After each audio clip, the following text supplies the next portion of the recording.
Okay, this one is going to be fun. Hey guys, and welcome back to Reading with Nick. A user by the name of Throwaways the Way posed a serious question to the Ask Reddit folks several days back, and the community responded accordingly. His thread is titled, "What has been your most spine-tingling, bone-chilling, I have a bad feeling about this experience?" As a word of warning, some of the content herein might be disturbing. Nothing too bad, but there are some seriously close calls in here. Let's jump into it. I do real estate photography. One day I was alone shooting in an empty house, which is quite normal. I had this really uncomfortable feeling that I wasn't alone. I had already checked the whole house before I started taking photos, but I kept getting the feeling that someone else was there. The feeling was so strong that I had goosebumps and felt nauseous. I'm not a small guy, but I felt like a little scared kid in the dark. I decided to recheck all of the rooms to ease my mind, but I didn't find anything. I checked closets, bathrooms, bedrooms, etc., but I was definitely the only one there. As I finished shooting the last room in the house, this feeling that someone was with me was so overwhelming that I pretty much sprinted out of the house when I took the last shot. I felt better when I got outside, but I still had an uneasy feeling. The realtor ended up pulling in the driveway as I was finishing photos of the front of the house and asked if the house cleaner did a good job. I said it looked fine to me, and she went into the house with her husband to prep it for a showing. When I was shooting in the backyard, I noticed them both out of the corner of my eye through a back window, but there was a third person with them. I was confused because they came alone without anyone else. It turns out the house cleaner wasn't finished before I pulled up and came in. She saw a large guy with tattoos come into the house and panic, so she jumped into the kitchen pantry and hid. By the time she realized I was the photographer, it was too late for her to come out without it being awkward, so she stayed in the pantry the whole time. I'm not sure if maybe I saw her out of the corner of my eye when walking past, or if maybe I smelled her perfume, heard her breathing and didn't realize, but my subconscious was screaming at me that someone was there. It was the most uncomfortable I've ever been inside of a house like that before, and it made for a funny story after. When I was around 12, I lived in downtown Toronto and I was walking home late at night from the streetcar stop. I was coming home from swim practice and both of my brothers had hockey in different parts of the city, so I was on my own. I noticed two guys behind me who were matching my speed, and I could hear them talking about my clothes. I was pretty paranoid, so I crossed to the other side of the street, which wasn't very well lit, to see if they were actually following me. They were. My heart sunk into my stomach. There was a serial rapist running around my neighborhood at the time whose type was, well, me. And women of Eastern European descent, just like me, had also been going missing lately. I started running, full sprint. I didn't even look at the road when I was crossing the street again, but I was 12 and being chased by full-grown men, and I was 2 blocks from my house. They were getting closer and closer, and I was terrified and trying not to cry and just keep running. I was at the corner where I'd turned onto my street, and I could feel one of their hands reach out and brush against my shoulder, then again by my hair. He grabbed on and started to pull. Before I could even scream, the guy who grabbed me was full-on tackled by this homeless guy that camped out near the library usually. He sat on the guy who grabbed me and started punching his accomplice. I was scared and confused. I just stood there crying until the homeless guy yelled, "Run, kid, don't stop running," and that kicked me into gear. I hauled ass home and triple checked that every door and window was locked and kept the lights off until my parents got home. We called the cops, but all of the cops in my neighborhood were either corrupt or incompetent, which is why the serial rapist was never caught. And I suspect the cops were in on the kidnapping and trafficking of women, so they didn't do anything.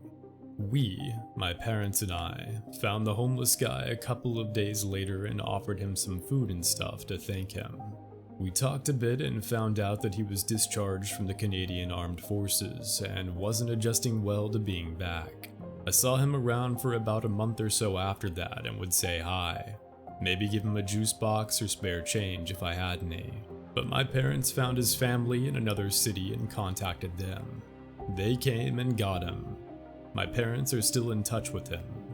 It was slow going and there were plenty of setbacks, but he's doing really well now and I'm so happy for him. If it wasn't him, I would have been raped that night, if not worse. I'm so thankful that he was there. Also, I wasn't allowed out on my own past 6 p.m. after that, and I always had a ride from swim team, whether it was a relative or a friend's parent, or a family friend. I lived in South Africa where home invasions were pretty brutal. Grew up on a plot and lived in the flat adjacent to the main house. One night I woke up randomly around 2 a.m. and had this tingling feeling that something wasn't right. I opened my flat door to look outside and see if anything was going on. That feeling didn't subside, so I decided to get dressed and do a walk around the garden. Before leaving my flat, something told me to peep through the door, and as I did that, I saw some guy walking around the house. I then phoned my sister who lived in the house, but no answer.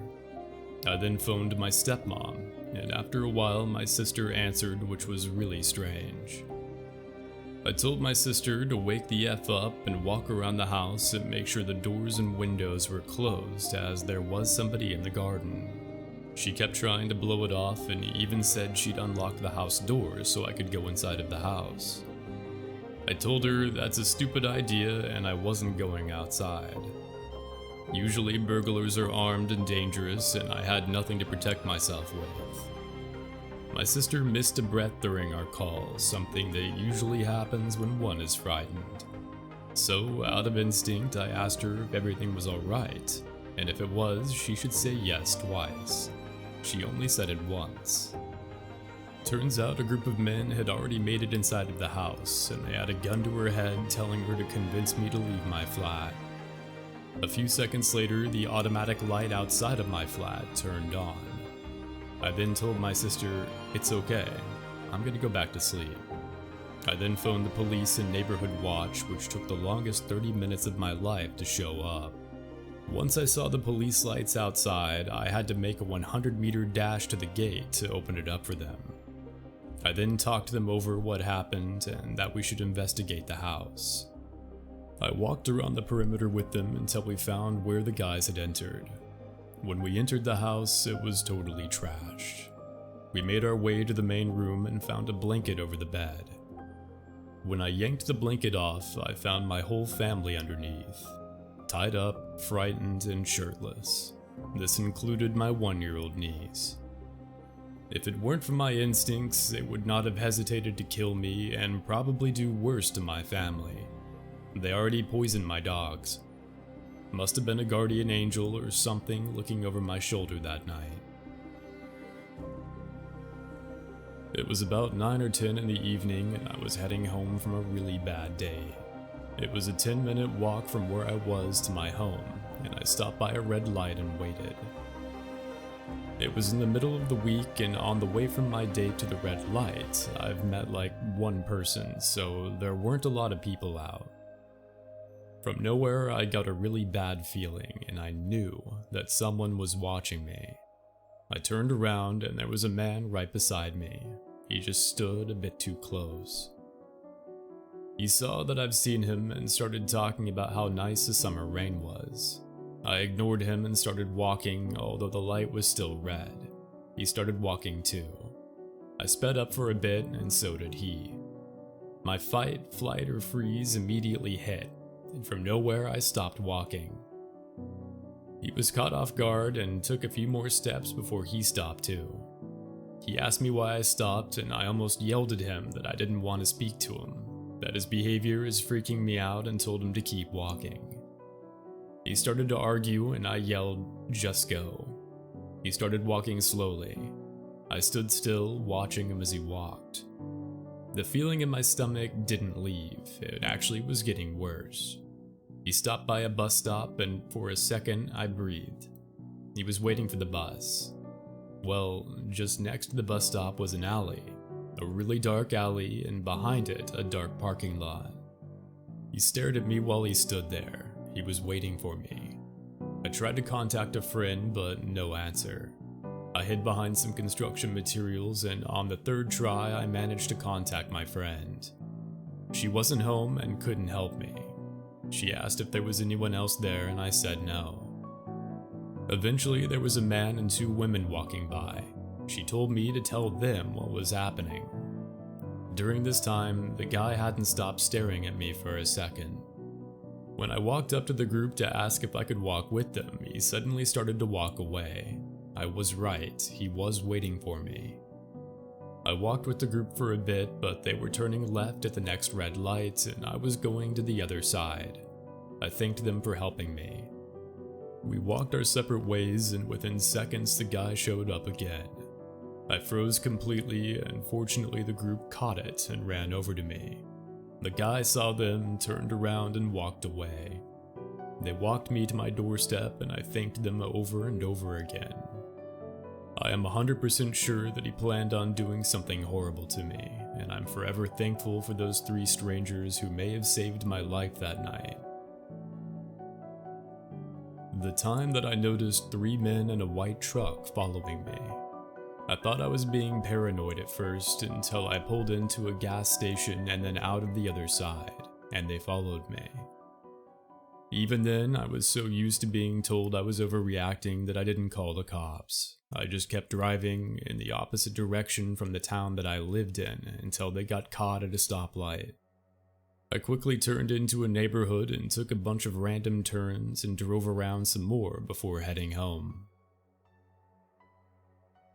I was walking home in the early hours of the morning. A guy came up to me with a baseball bat and walked alongside me.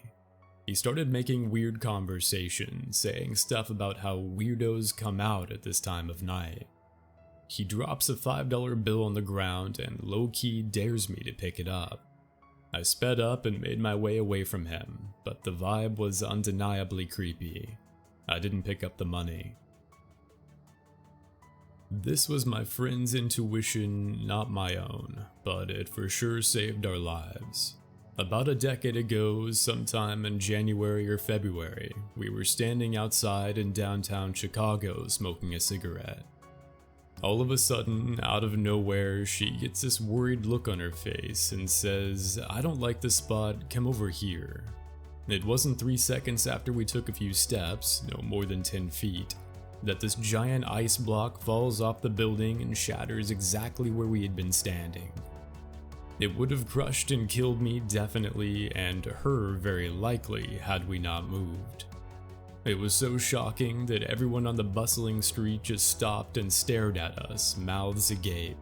You could have heard a pin drop after that. It was insane. I never looked at her the same either. A few years ago, a group of friends and I went out clubbing. We went into this one bar, and the moment I stepped in the door, I felt a sense of dread. Every cell in my body was telling me to get the hell out of there.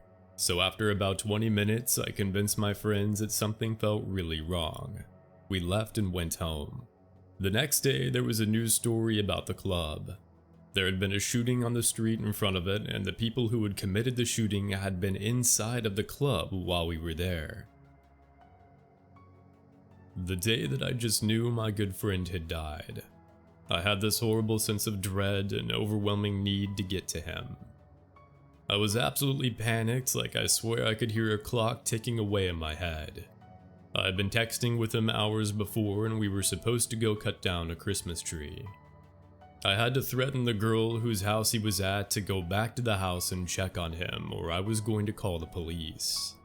She had left him there to go decorate a tree at her mom's. I didn't have a vehicle and had never been to her house, so I couldn't even get to him myself. I was on the phone with her when she found him, absolutely gutted. Managing an overnight shift at McDonald's, just me and another guy in the store around 2 a.m. I noticed a beat-up Ford Falcon with a mismatching bonnet roll into the car park. One guy hops out and immediately starts casing the place for camera locations and how many people are inside. This immediately raises my suspicions, but I pretend everything's cool and serve him as normal. They must have gotten spooked because they got in the car and drove off after getting their food. Once they're clear, I called police and told them what happened along with the number plate and vehicle description. A few hours later, police come in and say they've pulled over the Ford and found a kilo of meth and several semi-auto firearms on board. Later on, they admitted to scouting the place for another couple to rob us later that night. I've told this story before, but it never got much attention. After I graduated high school, I worked at a video rental store in a strip mall of a smallish town. We stayed open late, and after 9 o'clock or so, all of the other businesses in the strip were closed, and the strip mall would be dark other than my store, which was lit up like a beacon. Also, because the store was suffering financially, the last 2 hours of the shift, the closer was going to be there alone. I was always afraid someone would try to rob us. I was a 19-year-old girl, and it would have been the easiest score ever. But, I just went on. Anyways, there are apartments behind the store, so we had regulars who were pretty familiar with us. They'd cut through the parking lot to go to various places in the mall, so it wasn't uncommon for them to wave or come in and just say hi. It was a laid-back place. One night I was closing the store, and I was alone, of course, closing the tills and cleaning the store up. I walk up front, and 2 guys who were regulars are standing on the other side of the locked entrance. They're smiling and waving, mouthing hi and stuff. I wave and keep working. I notice they're not doing anything, just standing there and talking right outside of the door. It comes time for me to leave and all of my work is done. It's probably been about 30 minutes, and I see these guys on camera just hanging out in the parking lot of nothing but closed businesses. It's like 11:30 at night and everything is closed. I was really familiar with these guys, but I would have had to walk right past them to get to my car. I just thought, let's play it safe. I called my boyfriend, who's now my husband, and told him that I had a weird feeling and asked if he could come to the store so I could get to my car safely. As soon as he pulls up, he gets out and walks up to the store, says hi to the 2 guys and waits for me. The guys turn around and leave to walk to the apartments behind the store. I thought that was weird, but just went home and forgot about it. About a week later, one of the guys was arrested for trying to kidnap a jogger at a park in town. In the bag that he had on him at the time was rope, duct tape, and a knife. It was huge news. Oh, and also he was previously arrested for burning down a historical cabin in town, which was years prior. The guy he was with was a registered sex offender. It's probably been like 15 years since then, and I shudder to think about what would have happened if I didn't have that feeling in the back of my head that night. Well, that little collection of stories was, harrowing. It seems like the majority of our subjects were able to get away unscathed, at least physically. With that said, these stories serve as a stark reminder of the dangers that might be lurking in the shadows. This will be my 4th video in the series, and I'd like to thank everyone who's jumped on my little story train. These videos are a blast to make, and I'm really enjoying the process. Be safe and have a good night.